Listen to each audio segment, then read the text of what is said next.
A reading of the book Desmond and the Very Mean World.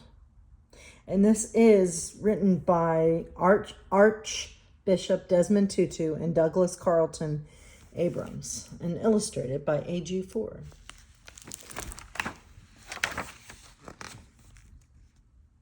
Dear child, what if someone said that people with big noses were better than people with small noses? Wouldn't that be silly? Well, when I was growing up in South Africa, we were told something just as strange. We were told that people with darker skin are not quite as wonderful as people with lighter skin. Can you imagine?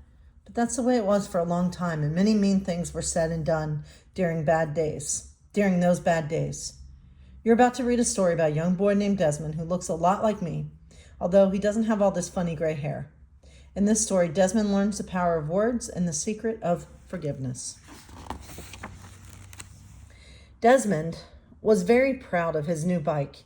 He was the only child in the whole township who had one, and he couldn't wait to show it to Father Trevor. Father Trevor was kind and loving, and when he laughed, his eyes sparkled and his whole body shook. Father Trevor didn't care if you were rich or poor, black or white, old or young. He raised his hat and smiled at everyone he met. He especially loved the kids and would even let them play marbles on the floor of his office, where he met with the many important people who came to visit. As Desmond sped down the dirt road, he admired the bike's shiny black body and the white stripe on the rear fender. Oh, it was beautiful.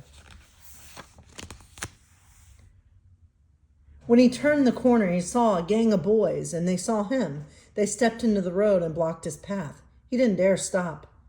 What if they took his bike? Desmond gripped the handlebar and raced toward the boys, dust flying behind him. The boys scattered out of the way, but the tallest, a red-haired boy, spat out a very mean word. The other boys laughed and shouted the mean word again and again. Desmond pedaled away as fast as he could. His heart pounded and his chest ached. When Desmond got to Father Trevor's office, he threw down his bike. His teeth were clenched, and the mean word kept repeating itself over and over inside his head like echoes in a dark cave. Father Trevor looked up as Desmond burst into the office. "What's wrong?" he asked, excusing himself from a meeting. Father Trevor always knew when something was wrong. "Nothing," Desmond said. Father Trevor bent down until he was looking directly into Desmond's face. His smiling eyes always made you feel like you were the most important person in the world. "You know, you can tell me anything." Desmond glanced down at his dusty bare feet and finally muttered, "Some boys. They shouted a very mean word at me. I'm sorry that happened. They hurt your feelings, didn't they?" Father Trevor asked. Desmond's shoulders relaxed a little and he nodded. "Can you forgive them?" Father Trevor asked. "No, never. I will get them back," Desmond said, his fists balled at his sides. Father Trevor sighed. "That is the problem, Desmond. You will get them back, and then they will get you back, and soon our whole world will be filled with nothing but getting back." That night, Desmond lay in bed trying to read his comic book by candlelight.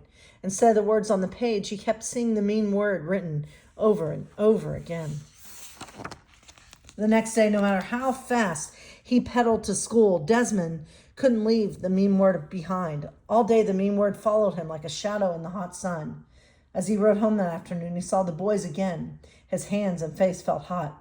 Maybe he thought if he got even, he would stop thinking about what they had called him. So he raced past the boys and shouted the meanest word he could think of. He could hear the boys running after him.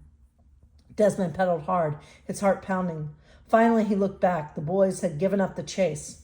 At first, Desmond felt proud, but very soon he began to feel something else. It was not a good feeling. The mean word he had said left a bitter taste in his mouth. After school the next day, Desmond went to Father Trevor's. "Are you feeling any better?" he asked as he sat on the floor shooting marbles with the kids. And Desmond shook his head from side to side and frowned. "When people say mean words to us, we often feel ashamed of who we are," Father Trevor said. "They can make us feel a little less lovable, but it's not true." Lowering his face to the floor, Father Trevor lined up a marble in the chalk circle. "Desmond, everything we do matters. If we smile or if we frown, if we say something nice or something mean." Father Trevor flicked the shooter with his thumb and hit the marble out of the circle.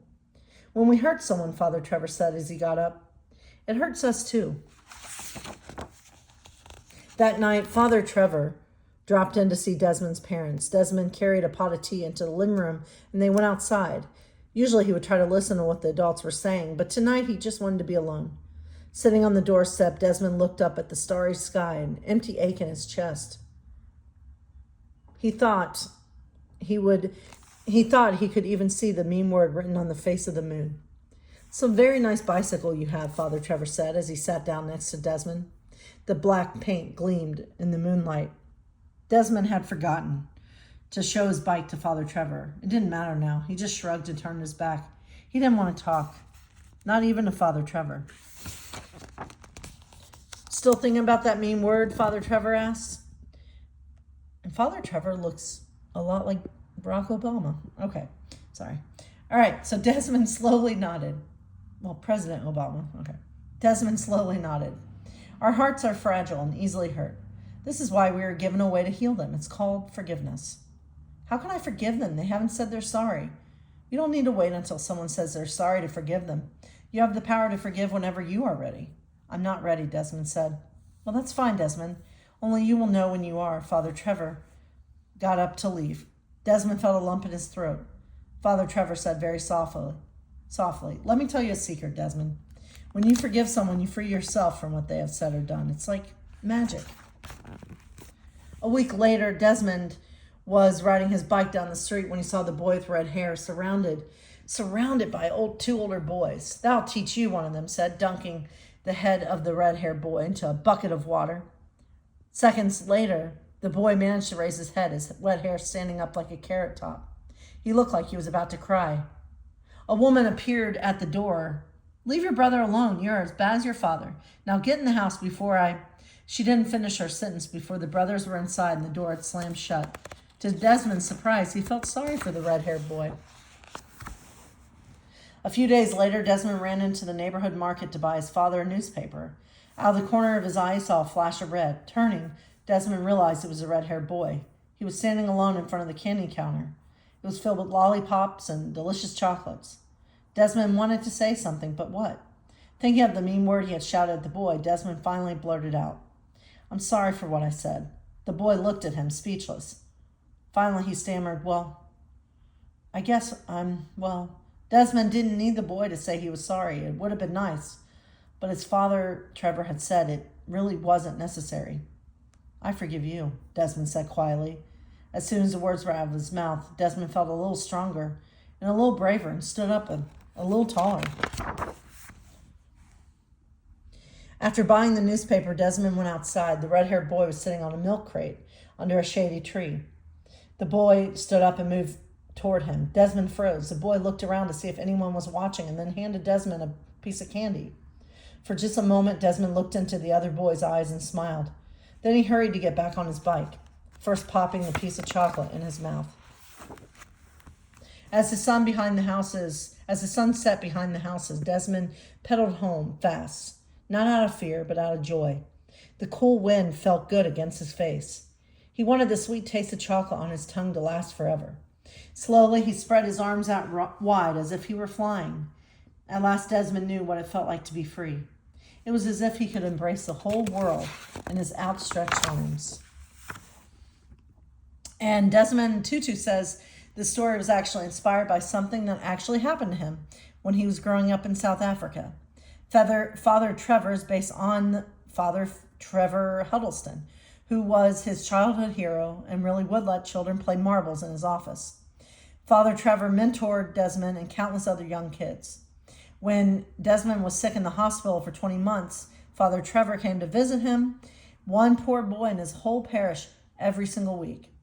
At another time, he asked Louis Armstrong for a trumpet, which he gave to a young boy named Hugh. Hugh Maskela became one of South Africa's greatest trumpeters. Father Trevor, who eventually became Archbishop Huddleston, was one of the most important members of the anti-apartheid movement, the name given to all those who worked together for an equal and just South Africa.